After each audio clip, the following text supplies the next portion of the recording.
প্ৰাকৃতিক দুৰ্যোগৰ ফলত মৃত্যুবৰণ কৰা লোকসকলক চৰকাৰৰ ফালৰ পৰা অনুদান আগবঢ়োৱা কাৰ্যসূচীত ইতিমধ্যে মহানগৰীৰ ভিন্ন ঠাইৰ লোকে অনুদান পাবলৈ সক্ষম হৈছে। তাৰে অংশ হিচাপে আজি মালিগাঁও অঞ্চলটো প্ৰাকৃতিক দুৰ্যোগৰ ফলত প্ৰাণ যোৱা লোকসকলৰ ঘৰত গুৱাহাটী পৌৰ নিগমৰ মেয়ৰ মৃগেন শৰণীয়া আৰু গুৱাহাটীৰ সাংসদ বিজুলী কলিতা মেধিয়ে আৰ্তজনৰ ঘৰত উপস্থিত হৈ 4 লাখকৈ টকাৰ অনুদান আগবঢ়ায়। লগতে নিহতৰ পৰিয়ালৰ যিকোনো এজনক চৰকাৰীভাৱে সংস্থাপনৰ ব্যৱস্থা কৰিব বুলি মৃগেন শৰণীয়াই জানিবলৈ দিয়ে। গুৱাহাটীৰ পৰা বিশ্বজিৎ বৰ্মনৰ ৰিপৰ্ট, অৰুণোদয় আছাম। হয়,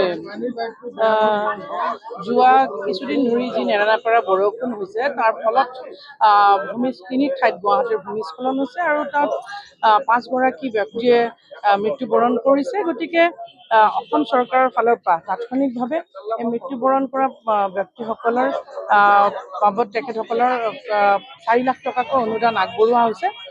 গতিকে সঁচাকৈ খুব দুৰ্ভাগ্যজনক আৰু আমি আশা কৰোঁ যে এনেকুৱা ধৰণৰ দুৰ্যোগ যাতে আৰু কেতিয়াও ক'তো যাতে নহয়, এনেকুৱা ধৰণৰ দুৰ্ভাগ্য কাৰো জীৱনলৈ নাহক।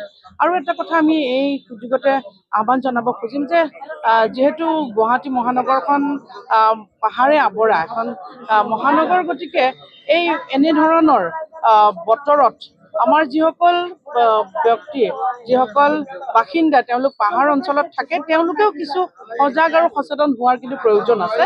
গতিকে এনেধৰণৰ বতৰত তেওঁলোকে যাতে অকণমান সতৰ্কতা অৱলম্বন কৰি অকণমান তেওঁলোক সজাগ সচেতন হৈ থাকে। আৰু যিহেতু পাহাৰত মাটি কটাৰো এটা ষ্টাইল থাকে আৰু সেই মাটিটো যাতে তেনেধৰণৰ ষ্ট্ৰক ৱাইজত কাটি পেলাই তেওঁলোকে যাতে ঘৰ নিৰ্মাণ কৰে তাৰ বাবে আহ্বান জনাম। কাৰণ এই দুৰ্ভাগ্য কোনেও ৰুধিব নোৱাৰে, কিন্তু সতৰ্ক হৈ থাকিলে কিছু হ'লেও তেওঁলোকে সকাহ পাব। গতিকে ভগৱন্ত প্ৰভুৰ ওচৰত এটাই প্ৰাৰ্থনা কৰিম যে মৃতকসকলৰ আত্মাই চিৰশান্তি লাভ কৰক আৰু শোকসন্তপ্ত পৰিয়াললৈ সমবেদনা জ্ঞাপন কৰিছোঁ।